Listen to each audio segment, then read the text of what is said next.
Hey, I'm Dustin. And I'm Steve, and you're listening to another episode of the Wedding Photo Hangover podcast, an irreverent look at wedding photography. This podcast, like aspirin, will help you recover from your wedding hangover.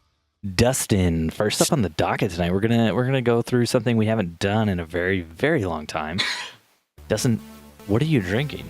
I'm drinking a tall glass of Fort Wayne's finest H2O. Because I had a long day of photo shooting today and a long day tomorrow. And I assume good old Steven Van Elk, on the other hand, he's touting something a little different, a little something else. Well, Dustin, I am drinking tonight, and what I'm drinking is it's a little bit special, something just for the show, just for listeners to enjoy. Dustin, for $1.12 at Meijer this week, you could buy a 4-pack of Strongbow Hard Ciders.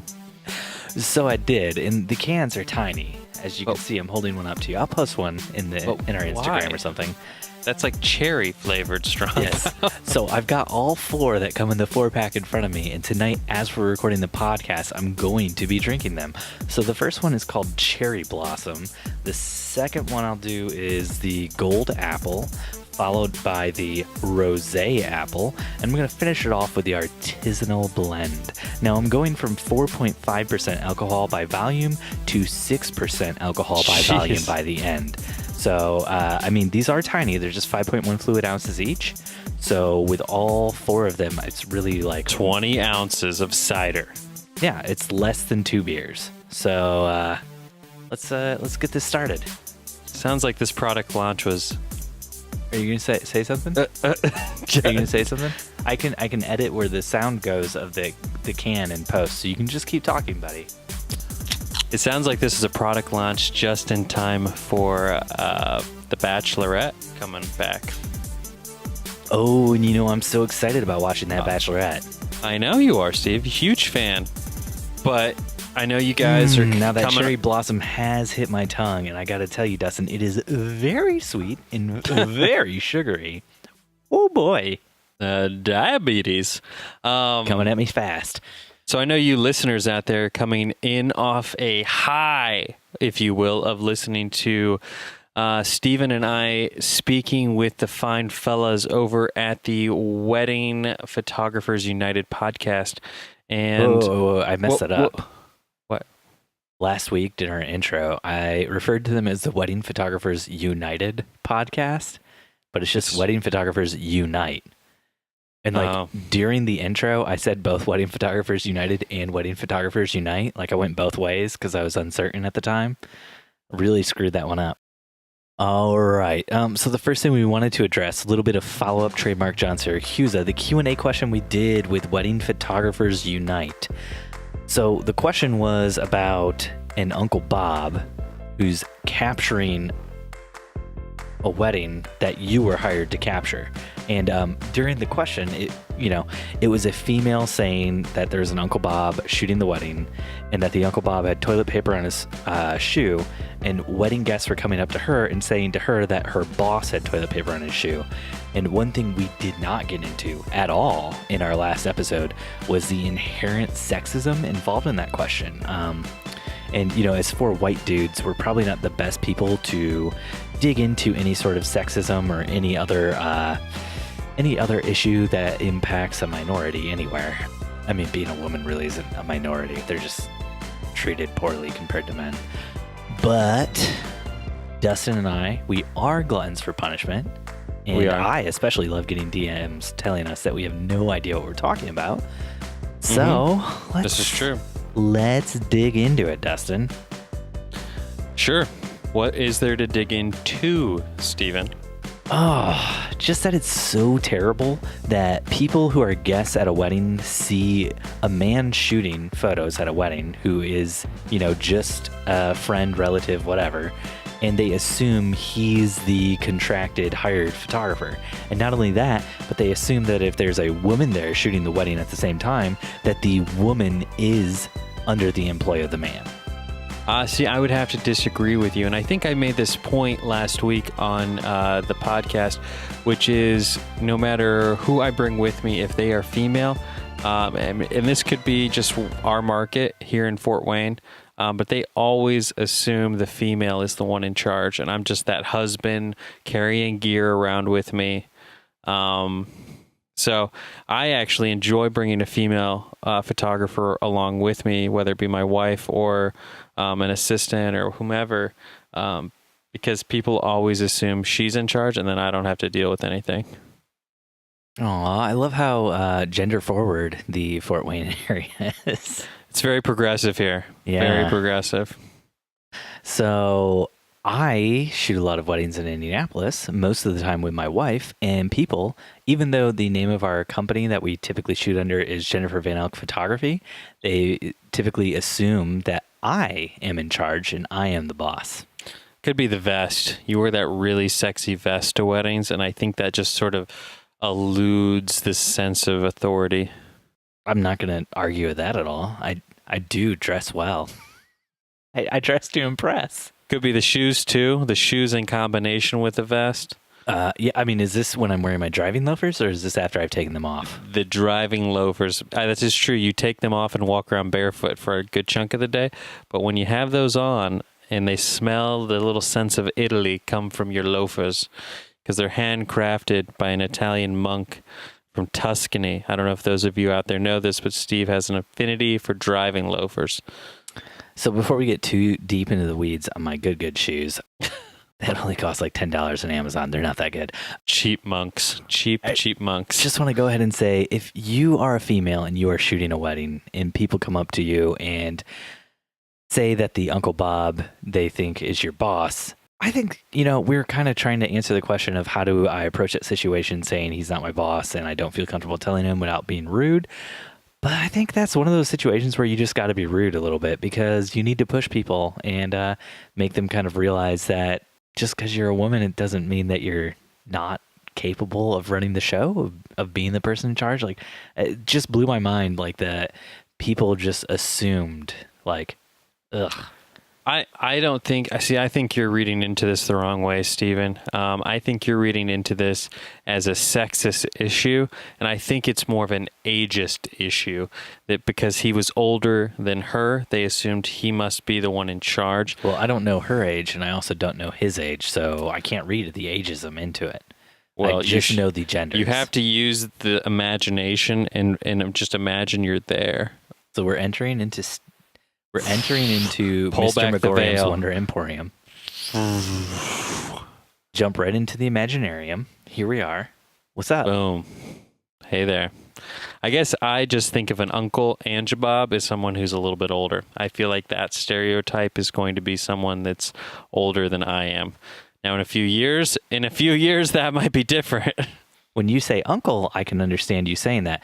But you told me that you felt like Uncle Bob's were kind of out of the whole thing, and now it was all Cousin Angela's, which is where Uncle Cousin Anjabob comes from.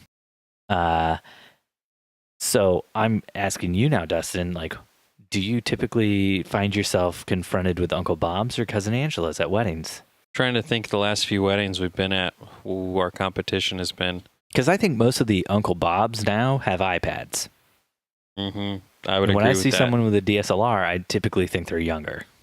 I would say the last wedding we did where we had a serious problem, it was actually the maid of honor and the mom.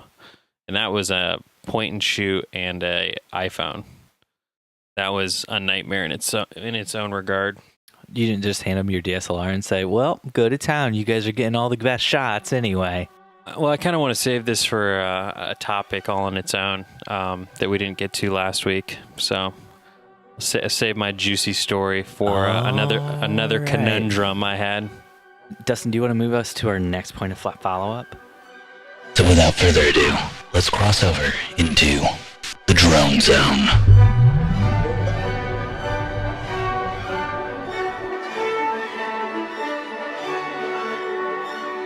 Yeah, so Steve shot a wedding this weekend. that alone is a feat all of its own. Man, I sounded like I'm drunk there. But yeah, Steve shot a wedding this weekend where he actually flew his drone. He lifted off the ground, actually used it to record something. Now, granted, this is all hearsay. This is what I've heard. I've not actually seen any evidential proof of this. From all I know, he could have hired someone to fly his drone for him and is just posing as the person who did this to get me off his back about buying a drone back in November and just now flying it for the first time in almost June. Can we call it almost June? So that's like 6 months of owning a beautiful piece of technology that's now been outdated and just now flying it. Now been outdated. Now been outdated. What makes a 4K camera outdated? A better 4K camera. Oh, Dustin, you me up, buddy. The Mavic Air's camera isn't any better than the Mavic Pro's. And its battery life is less long. It's trade-offs. There are trade-offs. I don't feel like one is better than the other. Oh, Dustin, let's move on to the real show. Do you want to get to the real show? It's been like 12 minutes of just Steve, I have to know, how was that joystick in your hand? How was taking her up off the ground, flying her around? Give the listeners that first-time drone experience. Well, everybody told me that flying a drone would be just as good as shooting out of a helicopter with the doors open. And I got to tell you, Dustin, it's really not. It's not at all. Who told you that? That was a lie. I was told by many, many people it was like the best thing they'd ever done. It was so cool. And as somebody who has flown in a helicopter with the doors open to shoot video, there's nothing quite like the feel of hanging out of the helicopter, harnessed in so you're secure, and with the camera harnessed in as well. So if you drop it, it doesn't smash the ground. And just, looking straight down at the ground beneath you and feeling the wind, from the helicopter propellers right above you, just, blowing super hard. It's a great feeling. Flying a drone, nothing like that. Nothing like that. So I have to ask this question because the fine folks over at Schweitzer Films mentioned this on another podcast I listened to about drones on wedding days. And they said, if you are flying a drone and your butt cheeks are not clenched the entire time, then you, my friend, are doing something wrong. I don't understand that at all. Because you're petrified that you're going to crash it or do something stupid, or so you're like nervous the entire time you're flying. I don't get that, Dustin. Are you nervous the entire time you're flying? Because I just, I plan out routes. I check, make sure there's no power lines, no trees, and then I fly my routes. And that's just how it goes. Oh, Steven, so young, so naive. You haven't crashed a drone yet, so I guess you might not understand. I have not crashed my drone yet. That is correct. I was flying my drone this evening, trying to get a shot for a wedding film we did back a couple months ago that we're trying to get out the door this weekend. Is that drink okay for you, Steve? I'm about done with this cherry blossom Strongbow, and I got to tell you, I don't know that I'm going to make it through the other three. This is so sugary, so sweet. This is not what I'm used to. I got a Three Floyds Yum Yum in the fridge. Can I switch to that, Dustin? Nope. Power through, Steve, for the listeners. For the listeners. You're a hard taskmaster. If I finish this, I'm going to treat myself. Not this Perfect. one, all four of them. There you go. So yeah, I was flying my drone this evening, and I had to get this shot of the courthouse where our bride and groom got married. Beautiful venue. And so I'm taking off. Wait. So you're doing drone shots not on the day of the wedding? No, correct. Yeah, it was super windy the day of the wedding. It was super windy the day of my wedding. And I kept getting notifications on my drone that I needed to put it back down on the ground because the wind velocity was too high. And I was like, screw that. Screw that. My first time. Who cares? I'll crash it. I've had it for 6 months. I mean, it's kind of earned itself. Yeah. But so, yeah, I took off. And as I'm taking off, I notice across the street, there's like 5 cops, like just hanging out, lights on, doing something. And I'm like, oh, hopefully they don't see me. Hopefully they don't see me. Man, I mean, I wasn't worried about like getting in trouble so much as I just didn't want the undue attention. And so I'm flying the drone, and all of a sudden I get this magnetic interference warning. And to give you guys a reference point, I'm downtown in a city, big tall buildings all around me, and all big-ish, tall-ish buildings all around me. Dustin, are we lying about the size of Fort Wayne right now? I am around the only big and tall buildings. Oh, okay. There we go. And all of a sudden, my drone starts beelining it one direction. And I'm like, okay, time to bring it down. And then all of a sudden, a cop starts like walking towards me. And I'm like, I literally grabbed my drone in midair, turned it off like Casey Neistat style, like one of those. You know who Casey Neistat is? Dustin, he's like my favorite videographer ever. I didn't know you knew him. Every time I try to talk to you about him, you're like, who's that dude? Turn the fanboy down for 2 seconds, and then so I grabbed it out of the air and jumped in the car, and I'm like blazing, and Corinne's like sitting there like, you so ran away from a police officer? Yep. Well, I have no proof that he was, coming for me, but he did definitely start walking in my general direction. And it's not like he pointed at me and said, "Hey, you with the drone," or anything like that. So this story could have been great. You could have been pursued by a police officer, but instead you just chickened out and then weaseled away. You should have just hopped in the car, had Corinne drive, and just fly the drone over the top of the car while you go away. Yeah, because I would have gotten, not had any problems with that. I've only done that once, and that was with you in Africa, where I flew the drone over us as we drove through the jungle or bush or whatever you want to call it.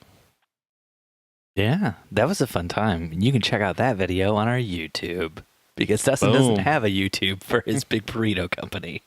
So we put it on the wedding photo hangover one. Dustin, do you want to move on to the show? The show. It's been like 20 minutes of just jacking around now. Welcome to the show. Welcome to the show. Welcome to the real show with your hosts, Dustin and Steve. I believe the first topic is something that you brought to the table. So this week, a guy with 1.2 million Twitter followers decided to sell his account.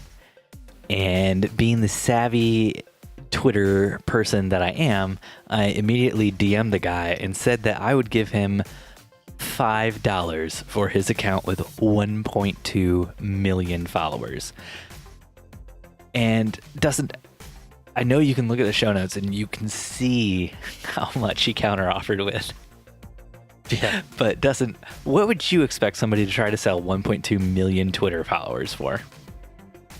Honestly, Steve, I don't know, because I don't know the value system in followers. But I would have to say that if they were 1.2 million legitimate human people, that it would be rather high. I would say every tweet this guy tweeted had at least 400 likes. Oh, wow. That's almost like as good as what you get on Instagram. So 1.2 million Twitter followers. It's a lot harder to get a like on Twitter than it is on Instagram, Dustin. So now it's a popularity contest on Twitter, huh? It's always a popularity contest on social media. How much would you say you would be willing to pay for 1.2 million followers? Well, you offered him 5. I DM'd him and offered him 6. Damn, I lost it. And he countered with 7. No, I don't know. If it was real people, I don't use Twitter, so I can't use a metric. I don't know, a couple $100, $1,000, something like that. Okay, so I did the math on this guy, and what he countered me with when I offered him $5 was he said he could let the account go for $40. 1.2 million followers that he's willing to just sell for $40. So this guy has 1.2 million followers, but to gain those followers, he had to follow people. So he is actually following 1.1 million people. So this means that his account is probably mostly followed by spam bots and people that just follow back, which is why he's probably willing to sell it for $40. But just to give you an idea of how difficult it is, to follow 1.1 million people on Instagram and to use following as a way to gain followers, which following people to get them to follow you back is a way to get numbers up pretty fast, but it's not a way to get people who actually want to see your content, like it, comment on it, retweet it, whatever. So in order to get 1.1 million people that you follow on Twitter, this is kind of the parameters you have to go with. Twitter only allows you to follow 1,000 people a day. You cannot follow all 1,000 people at a time. There's like a limit on how many people you can follow every hour. I don't know what that limit is. So you can follow 1,000 people, no more, until you have 1,000 followers. Then you can never follow more than 1,000 people more than there are that follow you. So after you get to following 1,000 people, your followers rate has to get up to 1,000 people before you can start following more people again. And then you can only ever be 1,000 people ahead of what your followers is at. So assuming that this person followed 1,000 people a day, every day to get to 1.1 million followers, and that as soon as he hit 1,000, he immediately had 1,000 followers as well. It would have taken this person, at the very least, assuming he never hit any cap on how many people he could follow, over 3 years of daily work to follow 1.1 million people so that he could amass 1.2 million followers.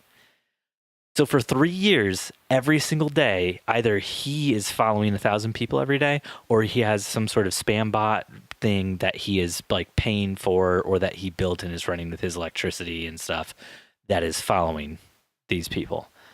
Or he bought the account. Yeah, that could be possible too, but then somebody else did all the work to get it there as well. And at the end of all that work to get to you following 1.1 million people and 1.2 million people following you back, all of that work is only worth $40. 3 years of a daily work. Yeah, so you bought it? Is that the moral of the story? No, I don't want that spammy account. We've got our own spammy accounts that we have to tend to already. Wedding Photo Hangover. Stephen Van Alk, at Stephen Van Alk on Twitter and Instagram and Facebook. So if you notice, the Wedding Photo Hangover podcast Twitter account has now reached 1.2 million followers. Now you know the backstory, even if Steve won't admit that he bought our account.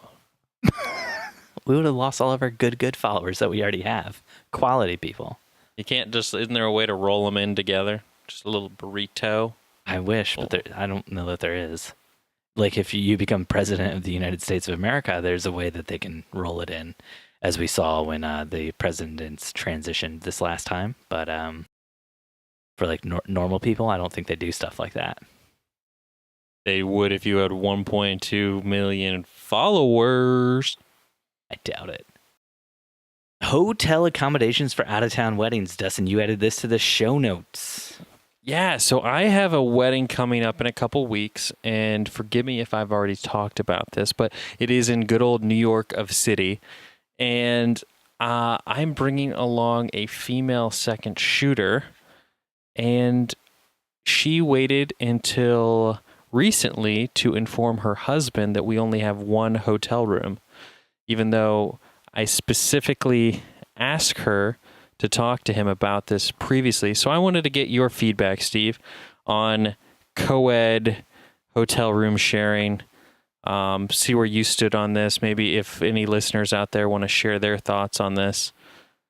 Never, no hard line, no co-ed hotel room sharing. 100%. Never. Okay. Your wife was okay with this? Yeah. It was just a matter of cost. The bride was only willing to pay for one room. And when on the note of this question, topic, whatever you want to call it, I am just going to have to go ahead and, oh gosh, I'm going to need more alcohol if we're going to talk about this. This number 2, number 3, where are we at on these? Woo! This is number 2. I'm working on that gold apple, baby. This one's good. You can really taste the gold in it. I think it might be at least like 1 carat. But yeah, so the bride only covered one hotel room for our stay in New York because she's covering, I think, 3 nights while we're there. And originally my wife and I were going to be shooting this wedding. We had our baby boy a couple weeks early, and so the timing didn't work out for her to be able to come along for this wedding due to her maternity leave with her big girl job, day job. And so I had to find someone else, and the bride still wanted a female photographer, but yet wasn't willing to do a second room, being that it's $300 a night for a hotel room in New York City. I would have just pushed back and said, I'm sorry, we can't do it unless you're willing to pay for another room. The hotel room condition was upon me bringing my wife, and that's not possible anymore. Her solution when I did do that was that she would find a second photographer for me in the area. And then I was like, that's still yeah, let her do that, buddy. And then you just say, and your second photographer is going to be shooting all the photos at this wedding, and they can just send them to me to edit. Right? No. That's how that works. I have them send everything to Bespoke Tone. Nice. Thanks, buddy. That's what I'm here for, man. No, but so yeah, I chose a female photographer that I worked with quite a few times, and she's fantastic. But yeah, she didn't quite put 2 and 2 together when I said, hey, do you want to come to New York with me for this wedding? But she didn't put 2 and 2 together. Or you didn't tell her. No, I told her. I was very clear because I asked 3 different people. I want to see the email on this. I want to see this. Each person, I said, the caveat is the bride is only paying for 1 room. Obviously, the room will have 2 beds, an enclosed bathroom, and I promise not to you. Oh, gosh. Please tell me you didn't even say that as a joke. Why are you even saying that as a joke on this podcast, Dustin? Oh, yuck. I wanted to get the elephant in the room out of the way and just make a joke out of the obvious discomfort that we as females and males have against sharing a room with the opposite sex. Dustin, when we were in Africa, I had to share a room with you many, many times, and you never told me you weren't going to me. That's because I had full intentions to you, Steve. Yuck. This is all yuck, and I don't like talking about this, and I don't know why you're saying these horrible, horrible things.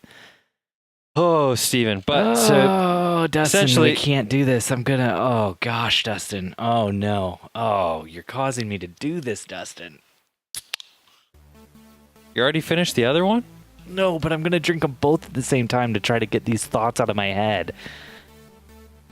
Oh, anyway, so I was just curious if I didn't know if this was like a conservative Indiana thing that people are so against sharing a room. So, Dustin, the rosé apple does taste like rosé mixed with cider. It's actually kind of refreshing. It is a semi-dry, gluten-free, no artificial flavors or colors sort of taste. Damn it. Shouldn't have read that last part out the can. Now everybody knows I'm cheating when I do these reviews. Dustin, no. Why are you sharing a room? Why are you sharing a room with your second shooter? Even if your second shooter is a male, you should still be getting them a second room. Like, I do not understand this. The only way it's ever okay to share the room with your second shooter is like if you have a long-standing relationship with them and they're cool with it and their spouse is cool with it and your spouse is cool with it. That's why when we were in Africa, it was okay for you and me to share a room because my wife knows that you and I just like to snuggle and we don't do anything else. Just handsy stuff. Well, that doesn't count as long as it's over the clothes. This second shooter. If your second shooter is listening to this right now, this is just what Steve is going to say to you right now, second shooter. Make Dustin get you a room. 100% refuse to go unless he gets you a room. This is utterly ridiculous. If the bride's not going to pay for it, Dustin needs to pay for it out of pocket. I've tried to get her a room, and the hotel is completely booked up because it's a holiday weekend. Are there no other hotels in all of New York City? Nope, not a single one. Are you telling me in the greatest city in the world, there are no other hotels? The greatest city in the world. Sounds like your answer is hard no. Don't share rooms. Hard no. So hard no. Oh my gosh. Okay. Never. If there's any listeners out there, I would be curious what your thoughts are if they're contrary to Steve. So I got to say that going from the gold apple to the rosé apple and then back again, no bueno, Dustin, no bueno. I do not like this. This was a big mistake. I should not have opened up that second one as a joke, but you made me so incredibly uncomfortable with your terrible, terrible, terribleness. Well, we like to ask those hard-hitting questions here on the Wedding Photo Hangover podcast. Dustin, what in your mind makes you think, why are you coming on our podcast just trying to get validation for your terrible decisions? That's what this is right now. Well, no, it's not necessarily that I'm looking for validation. It's that this whole scenario has kind of brought up some questions where I'm like curious from a society standpoint why it's okay that two males share a room, two females share a room, but not two, like a female and a male to share a room, even though they both have longstanding, really good marriages. And I mean, trust me, I'm on the same page. If it was reverse and it was cringe trying to share a room with some other guy, I don't know that I would be okay with that. Dustin, here's the thing though. If I was working for somebody else, I wouldn't want to share a room with another guy. When you asked me to go to Wisconsin, that was one of the first questions I asked you. Am I going to have my own hotel room? You said yes. I said I'll go. That's because you snore, Steve. This is why we need really, really loud. I want to keep the mystery in our loving relationship alive. If you get to know me too well, Dustin, you won't want to do this podcast with me anymore. Even it's because every time I get to know you a little bit better, I stop wanting to do the podcast with you.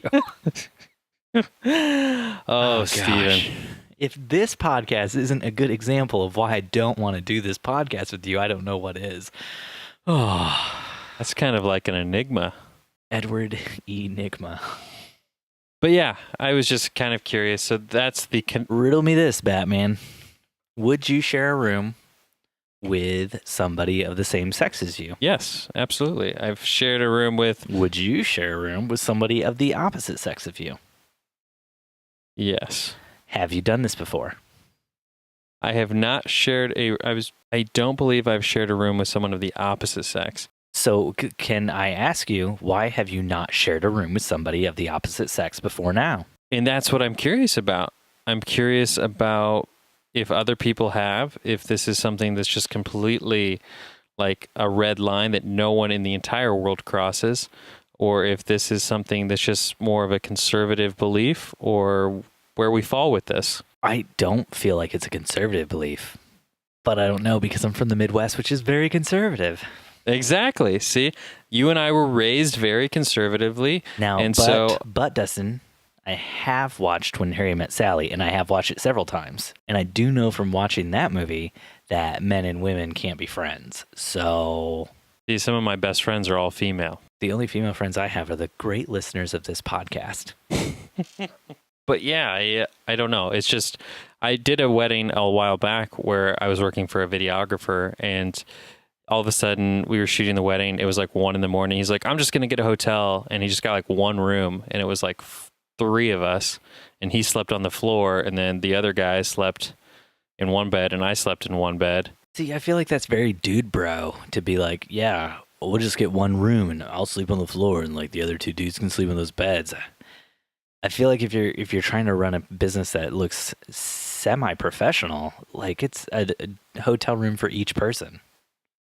Yeah, but I feel like at the same time too, like wedding photographers and wedding professionals in general are, unless you're like charging the big bucks, like your margins are really slim, and especially if you're traveling. And that's why you push all those expenses onto the clients.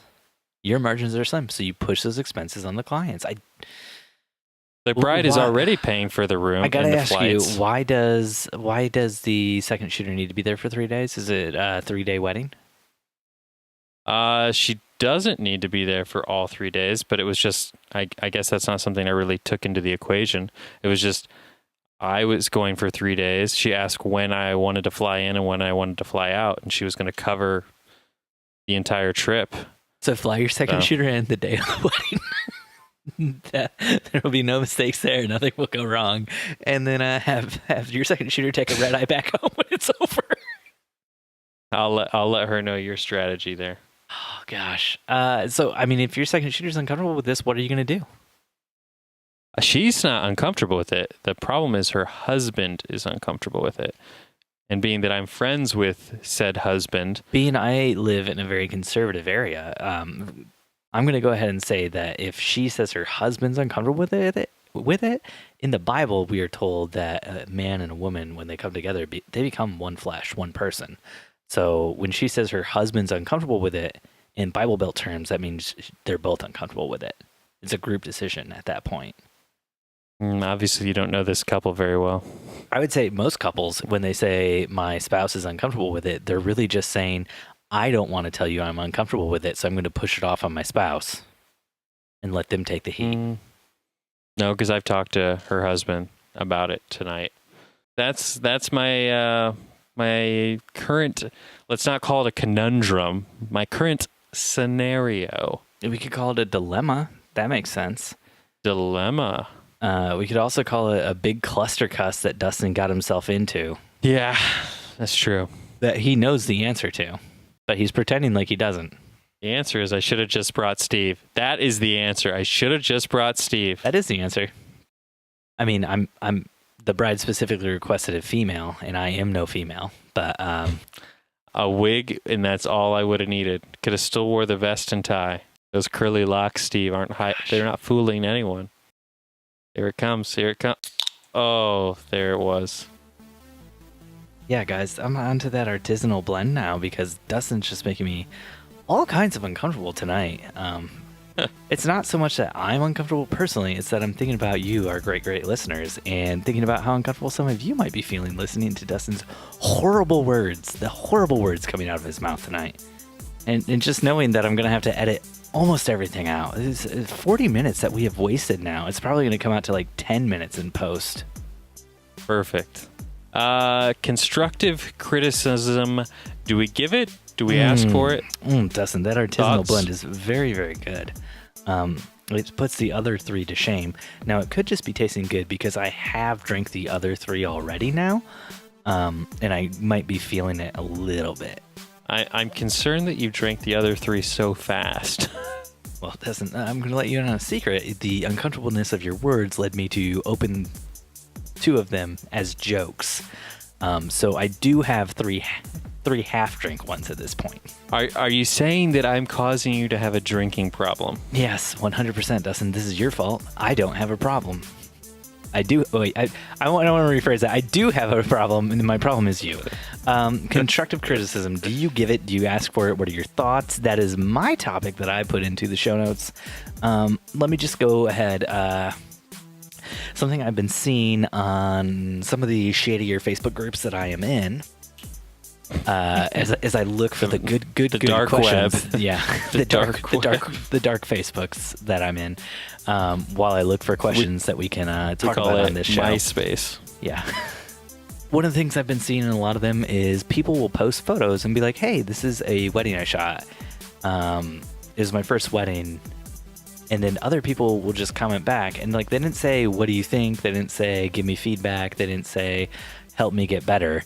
And the group specifically will say, like, no constructive criticism unless people ask for it, and don't be nasty in your criticism if you do end up giving it. And people just, like, write back the shittiest things you could ever imagine, telling people, like, you shouldn't be shooting weddings. I know you did this for free, but you ruined that person's wedding. And just, like, terrible stuff like that. And then when people complain about those comments... In one very, very shitty group that I was in, it was an admin who was doing it. And when a person complained about the comment, the admin said that sharing a photo was asking for constructive criticism, so deal with it. Deal with it. Yeah, and when I saw this, I was pretty livid. And I'm not gonna lie, I don't go back to that group anymore because it pissed me off so much. Because there's an amateur photographer in a Facebook group for beginners who shot a wedding for a family member for free, posted a photo, and in my mind, this is somebody who needs to be nurtured. This is somebody who has a desire to do wedding photography, and they might not have like the skill of a professional yet, but they're doing a family member's photos for free because the family member couldn't afford a real photographer. Like they couldn't afford to pay a photographer. I'm not saying this amateur is not a real photographer. I'm sorry about that. That sounds like what you're saying. Yeah, it does. I know. That's why I said I'm sorry. And so hurtful, just hurtful. I'm drinking now because of you. Okay, good. Drink all that vodka. I just can't believe the bullshit that people put up with when they join some of these Facebook groups. A lot of them just seem to be people who are power tripping, and they're just looking for a way to tell other people that they're not good. Because I think it makes them feel better or something. But, like, can we just all agree to be most excellent to one another? Like, yeah, that's good. We should start our own Facebook group. You and me. Stop it. A wedding photo hangover group, and we'll have Wild Stallions rules for everybody who comes in. So be most excellent to one another. That's basically the only rule. And also air guitar all the time. Unless you're a unicorn, and then you can take your unicorn horn and just stab everyone's photos with might and fury. That is not in Bill and Ted's Excellent Adventure. Why would you say this? No. That's the remake that's coming out next fall. I would watch that. I'm not going to lie. I'd watch the crap out of that. So, I mean, it just got me really pissed off. It got me started thinking about constructive criticism and when it's okay to give it and how you should give it. And so my basic guidelines are you don't ever give constructive criticism unless somebody asks for it. And then when you give constructive criticism, you give it in a kind way that is meant to be helpful and to show the person how they could possibly do better without negging them or negging their photo. That's my thoughts. Yeah. What do you think, Dustin? I always think about just ripping them down a peg, tearing them up, spitting them back out, and make them crawl from the gutters to grow again like a phoenix out of their ashes into the bright, luminous photographer that I know that they can be. I need another beer to open. That's what I'm after when I give constructive criticism. And Dustin starts out every one of his Dustin starts out every one of his constructive criticism posts by saying, "Just so you know, I'm not going to you." And then he starts doing the criticism, right? Yep, pretty much. Oh gosh. Listen, you gotta get that girl a room. She needs her own room. I've tried, Steven. This isn't just for you. It's not just for her. It's for both of you. It's for the future of your business. These are precautions we take. This is why you don't share hotel rooms with anyone, ever. When Jen and I travel, we don't share hotel rooms together. We sleep in separate rooms. You still sleep in separate rooms. So. When Jen and I travel with the kids, none of us sleep in the same hotel room. We get suites, and we put the kids into their own rooms where they stay all night. Yeah, right. I'll believe that when I see it. I long for a day where my daughter sleeps in her own room all night. It'll happen someday, buddy. It takes a while. Yeah. And then just when you're like, oh man, it's happening and it's so perfect, then your daughter will start waking up at 5 a.m. and coming into your room and waking you up and be like, I want to go to school right now. It happened 2 nights ago, and then last night she cried so hard that she threw up all over herself. Oh, ouch. Who got to clean that one up? Me being the asshole parent, I was like, no, she's fine. She finally stopped crying. And I'm like, and then Corinne's like, no, she's not laying down. I don't know why she isn't laying back down. And finally, Corinne went and checked on her, and she's like, she's not laying back down because she's sitting in a pile of her own vomit. And I'm like, oh, now I'm the asshole. You were so close, man. I know. It's tough when you wake up in the middle of the night. Like, you just want to go back to bed so bad. And you're just like, did they vomit, though? Did they vomit? And your wife's like, I'm looking at the vomit. And you're like, I don't think they vomited. It can't be that bad. And then you just kind of roll over, right? I think that's a blanket. These monitors aren't very good. That's just a slimy blanket. It's a little gooey. So, Dustin, you asked a question. This is in our show notes for the last episode we did. It's if a bride is looking for a specific location and it costs money to shoot in that location, should you force the bride to pay for the location-related expenses? What do you do if she insists that she shouldn't have to pay for the location-related expenses? So this was a wedding we had this past weekend, actually. And so we had a bride looking for a specific look. She wanted that real industrial, warehousey type vibe. And where we live, where we're located, we have zero of that. All of those awesome historic buildings have been either demolished or are past the point of getting into. And so I finally found one that we could get into, and it was going to cost 250 buckaroos to take pictures there. And so I brought this to the bride's attention. I said, hey, I finally found some place that, kind of fits what you're looking for. And we can get in there on that, particular Saturday, take pictures. It's 250 bucks. And she was like, holy crap, we're not paying 250 bucks. We paid you a tremendous amount of money. You should pay for it because we paid you, kind of thing. Those aren't her exact words, but that was kind of the message. And so I brought the question to Steve. What's the standard here? Is there sort of a hard and fast rule on locations? Yeah, the hard and fast rule is that if you need a second hotel room, the bride pays for that. And then that's taken care of and that's done and you move on and you don't bring that up like a question that you don't know what to do about on your podcast with me. Yes, but we're talking about something else right now, Steve. So like when you guys photograph at the IMA, for example, and there's the $50 like photography fee, do you guys cover that? Do you make your brides cover that? How does that work? Brides cover that. Okay. We in our contract we say that if there's any location expenses that are to be incurred, it's the client's job to pay for that. Yeah. Client's responsibility. That's the word I was looking for. I am 3 tiny beers in, so 3 tiny apple ciders in. 3 tiny hard ciders. Little ciders. But yeah, so I'm the same mentality as you, Steven, but I was just blown away by the audacity of the bride to just kind of be like, 250. That's like I wanted so badly to write her back and give her like this. I had multiple analogies come to mind, but the one that I thought of was like going to a restaurant and getting like a really expensive steak and then being like, oh man, that steak was so good. And the waiter coming out and being like, well, can I interest you guys in any dessert? And be like, oh yeah, actually we're spending so much on this steak. I really think the dessert should be free. Now, Dustin, did the client in your metaphor there demand that they wanted dessert? Yes. Oh, okay. Because you presented it like the waiter came out and was like, do you want dessert?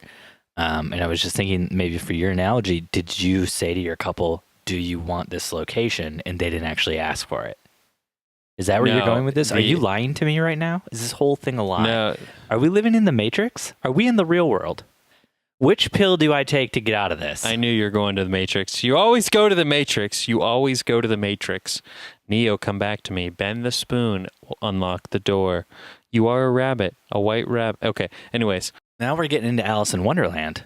But yeah, so no, she was expecting us to pay for any spots. And so I went on Friday to check the spot out just because I was curious.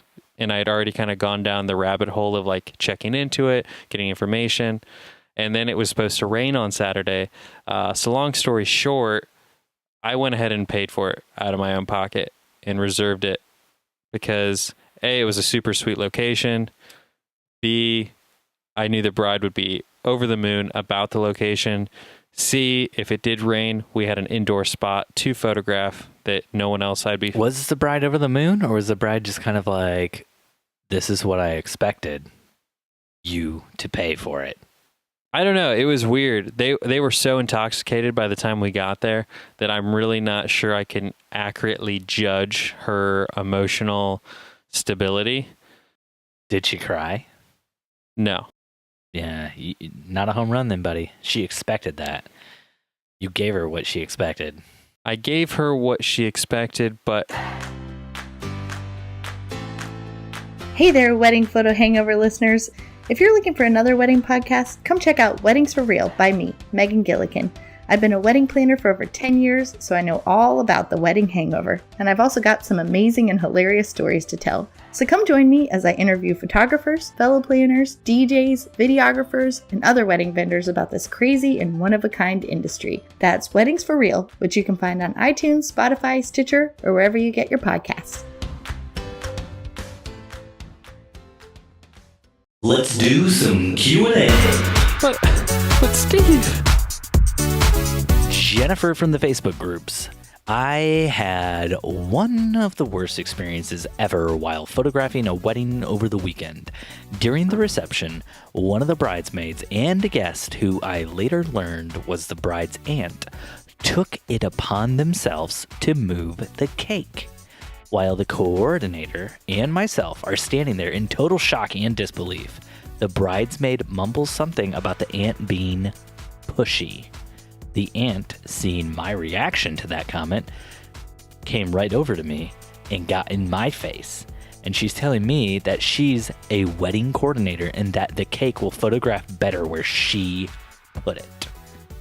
My jaw is literally on the floor. She is a half foot taller than me, extremely intimidating, and she's bullying me. She turns and leaves. The coordinator and I, now recovering slightly from the shock of what has just happened, proceed to move the cake back to where it was originally placed. The aunt, seeing that we have moved the cake, gets right up in my face again. Only this time, she's threatening to Google me and ruin my business. To ruin me. She was saying other mean and nasty things, but I heard nothing past ruining my business. Shaking and in tears, I retreated to the bathroom for 3 to 5 minutes to regain some composure. I have a harassment clause in my contract, but have never experienced anything that has made me think that I need to use it. Now that I have, I didn't know what to do. I only had 25 minutes of coverage time left, so I decided to stay to finish out my contracted obligation. But had it been longer, like over an hour, I just don't know. Unfortunately, the bride and groom were made aware of the situation, which made me feel even worse. They were extremely sympathetic, but how unfortunate that this had to happen on their day and by a family member. What do I do if the aunt follows through with her threat and tries to ruin my business with slanderous reviews? I do have images from my second photographer that show the aunt staring me down throughout the rest of the wedding. Is there anything else that I should be doing or checking into to protect myself and my business? I mean, I would just have a conversation with the bride and groom. I mean, if it's a family member, she's not going to like go after you knowing that the bride and groom are going to go after her because they're family. That'd be blood. Yeah, but you're not family. So right. Blood is thicker than water, brah. Blood is thicker than water, brah. Right, but I'm saying that if the bride and groom had her back on the wedding day, then they should also have her back in the event that their family member goes and does something stupid because they're bitter because... How are they going to have her back if their family member does something stupid? If she goes on Yelp and Google and Facebook and where else can you leave reviews? Ripoff reports? The Not Wedding Wire. The Not Wedding Wire. And just starts leaving terrible reviews for your business in all those places. What can they do to make that stop? Tell her to go delete them or else they're not going to put her on their Christmas card list. If they had power over her, she wouldn't have been moving the cake around on the day. She wouldn't have been staring the person down for the rest of the day. She's unhinged. Unhinged. I don't know. What would you do? I don't know that there's anything you can do at that point in time. Oh, that's scary. I mean, you got to do everything you can in the moment to try to make the person feel like they're being heard. And then just let them know, hey, I really understand this is how you feel, but I'm working with the coordinator of this event, and that is where she had the cake. And I have to help her because she is technically my boss for today. Basically, just say that to her. And she can be mad with you, but I mean, if you can just let her know that, hey, where the cake is placed is not up to you. It's up to somebody else. Also, not up to the photographer, you know.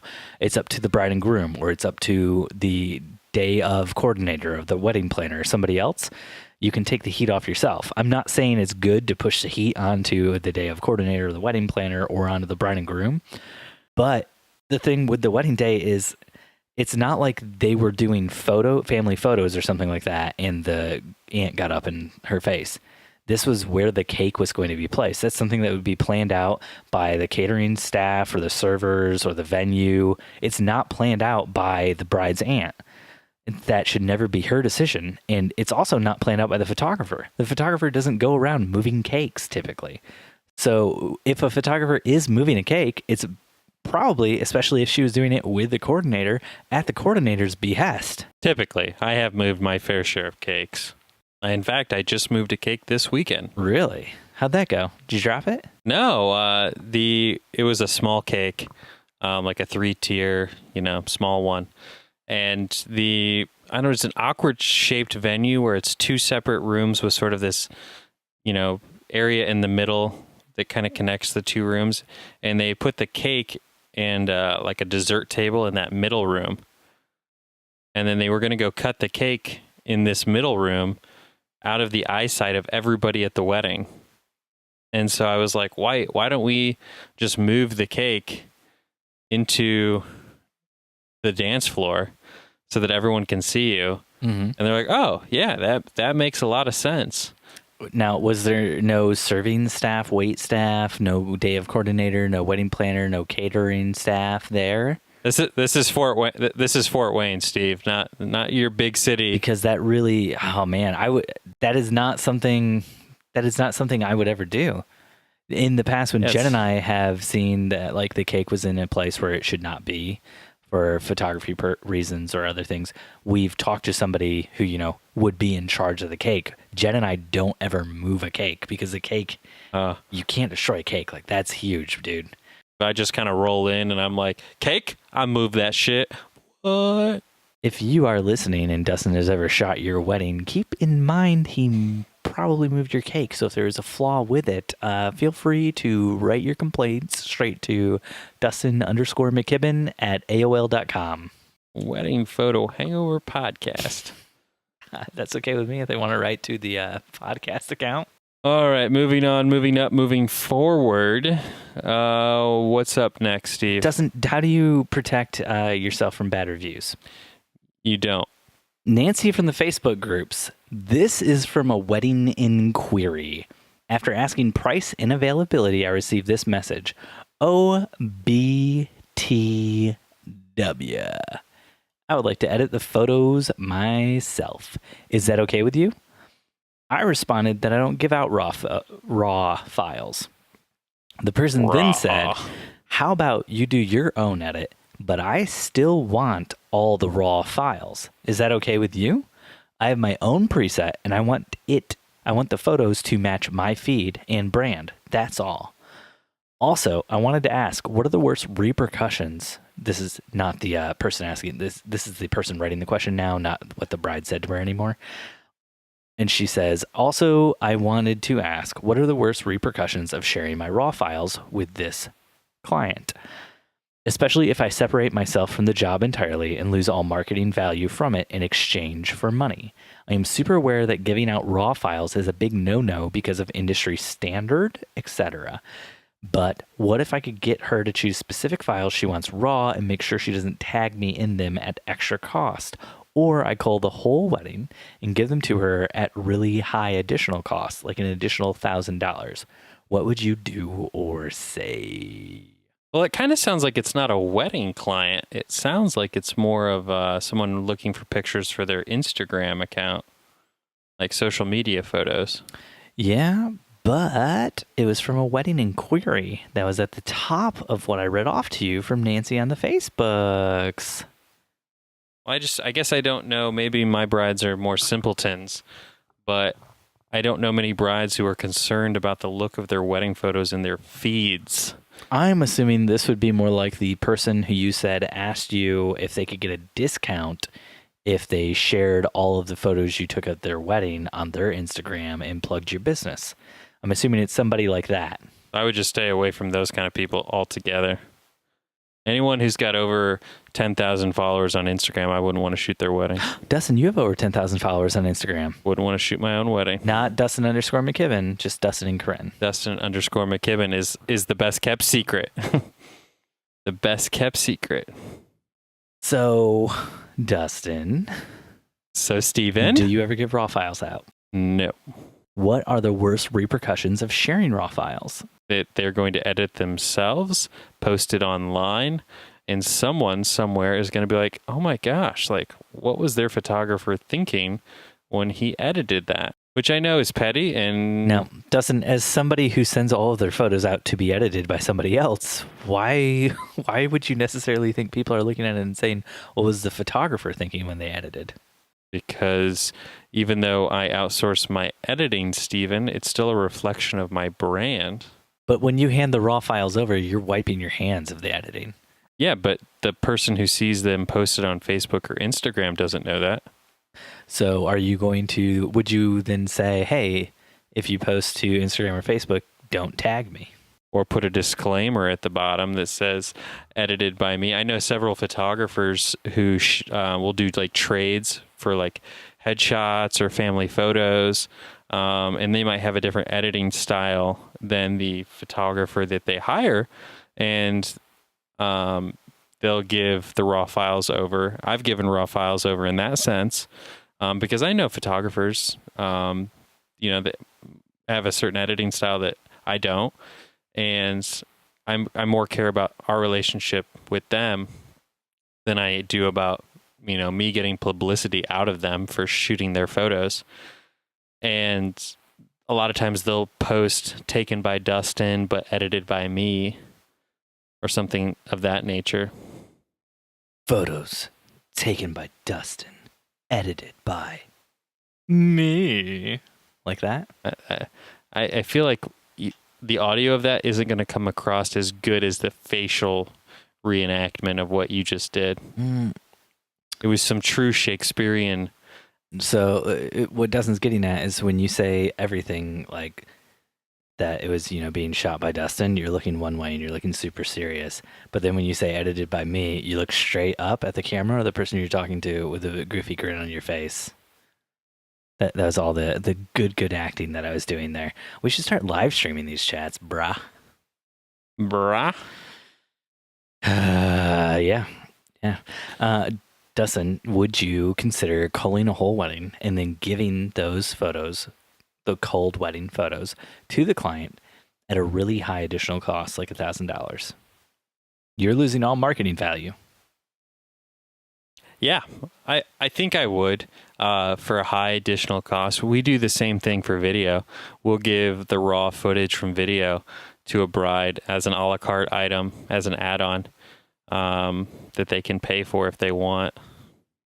So I don't see why it would be any different to also do the same with your raw photos. Hey, Dustin, have any of the clients who I shot the video for, have they gotten the raw? No, it's something we just started doing recently. Why? Because I just say a lot of terrible things while I'm shooting video for you. Because I'm like, it's just Aaron who's going to hear this, right? Oh, it's definitely something that we make abundantly clear before we start shooting the wedding day. If they have to agree to doing the raw footage before we. Has anybody taken you up on that? We have one bride this year that is getting the raw footage or wants the raw footage. Is that the wedding I'm shooting for you? Dustin, I need to know. Tell me right now. It could very well be, Steven. Oh, gosh. No, Dustin, no. What date is it? Give me all of the answers now. So sensitive, Steve. Just don't talk that day. I mean, that's my whole goal in life, is to go through the rest of my life without ever having to talk except for on this podcast with you. That is the most talking I do in a week, that's for certain. Okay, so you would give raw files away, but you would charge more money or no? Yeah, every time more money.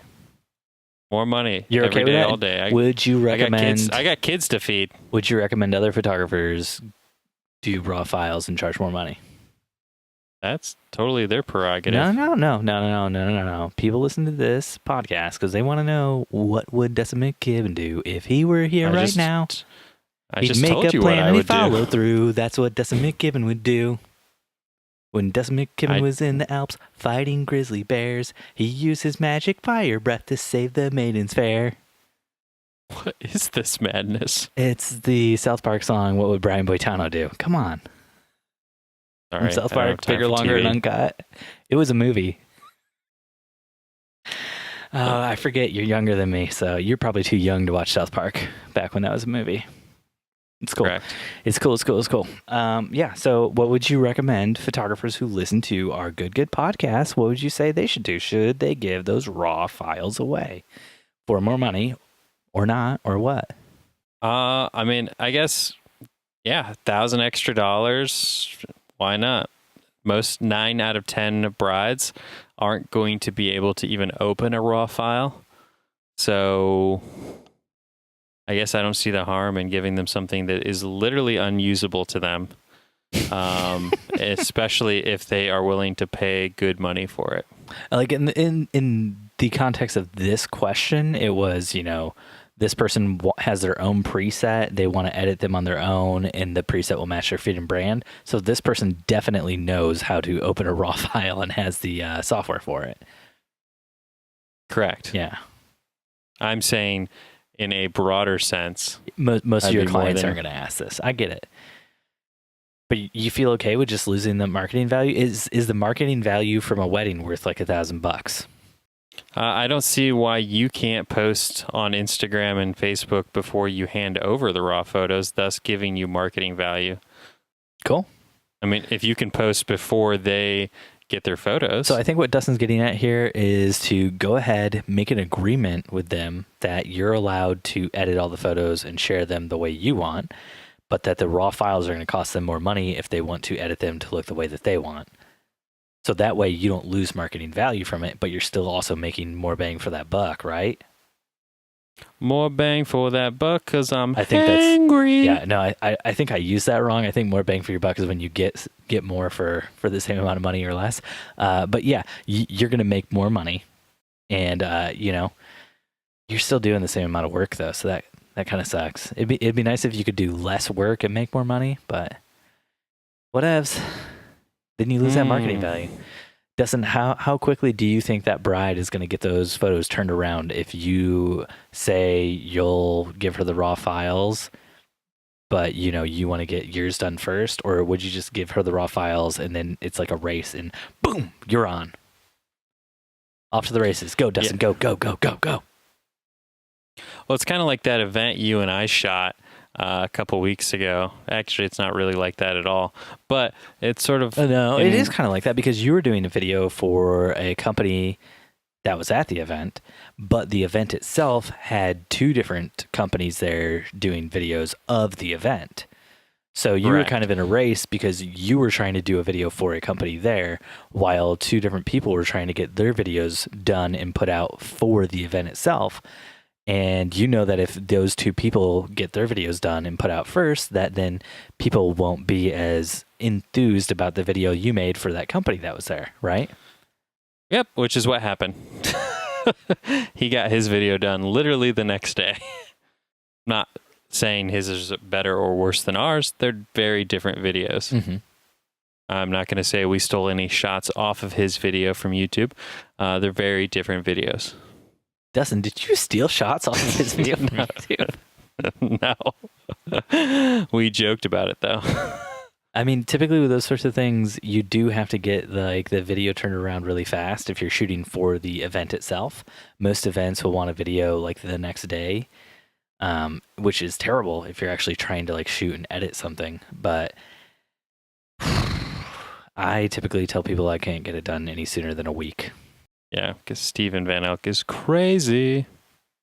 How long did it take you to get the video done? Let's see. We just finished it literally this week. So when we shot that event back in April, Mm-hmm. right? Yeah. April 20th. Does that sound right? Yeah, 420. Yeah, that's right, buddy. 420. So almost a month, 3 weeks. So, but it was challenging. We had some difficulties putting it together, finding out, getting a feel for what we really wanted it to look like. But I'll post that up on the Wedding Photo Hangover podcast YouTube page as soon as Steve... More content. Yay! As soon as Steve lets me. And I'll let you guys take a look at it. It's from that crazy shirtless candlestick-wearing guys video that Steven and I shot. Now, I have been told I'm not allowed to refer to physically fit people as having hard bodies anymore by my wife. Why? Why is that? She said it was a huge, huge turnoff, so... I see. She said she did not find it funny, and it was something we needed to stop doing immediately. Thanks for listening to another episode of the Wedding Photo Hangover podcast with your hosts, Dustin and Steve. You can find us on Instagram and Facebook at Wedding Photo Hangover, and on Twitter at WedPicHangover. You can find Dustin on Instagram at Dustin_McKibben, and you can find Steve at Steven Van Elk. Thanks for listening. We'll see you next time your head is pounding, your limbs feel like dead weight, and your entire being is aching for the sweet embrace of death. That's right, next Sunday, after you shoot another wedding. Dun, dun, dun. Man, it's getting really hard to talk with all this cider in me. Woo-wee. Can I just say that I think Silicon Valley might be one of the greatest shows ever made? Yeah, you can say that. Are you current? Okay. I'm current. I just caught up today. I was actually doing that while we were supposed to be recording. And so you're having trouble putting your kids to bed and you got a migraine and those were all lies? You're just watching Silicon Valley? No, I was watching Silicon Valley at 10 o'clock when I thought we were going to be recording. Oh, because I was late. Okay, cool. Yes. Cool. I am not caught up. I'm not caught up in Silicon Valley, and I'm also behind on Westworld, which is like my favorite TV show ever.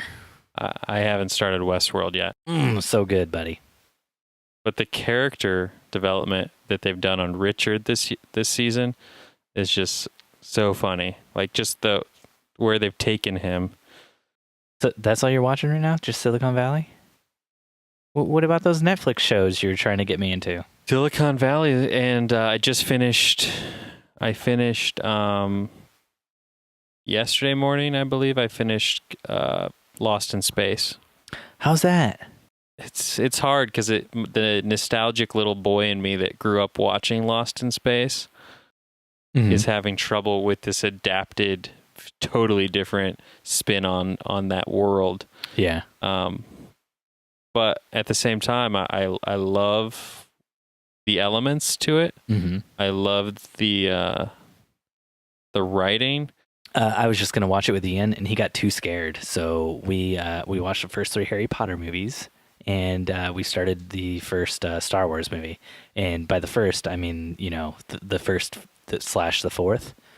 And he's really into those. But he was kind of scared when the girl got frozen in ice, and he decided to turn it off at that point in time with Lost in Space. So I don't know if we're going to go back to it.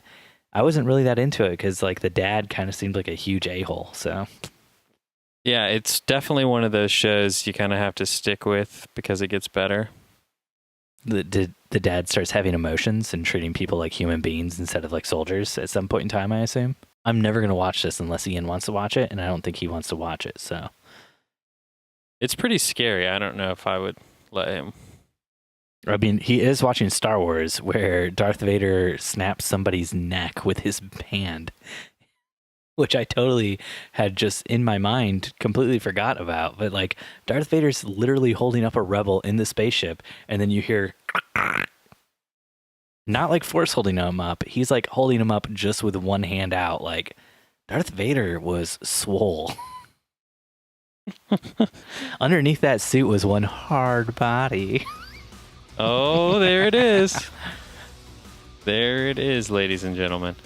Justin, did you already stop your recording? Because you can. We didn't really wrap it up and say goodnight. Good night, Dustin. Good night, Steve.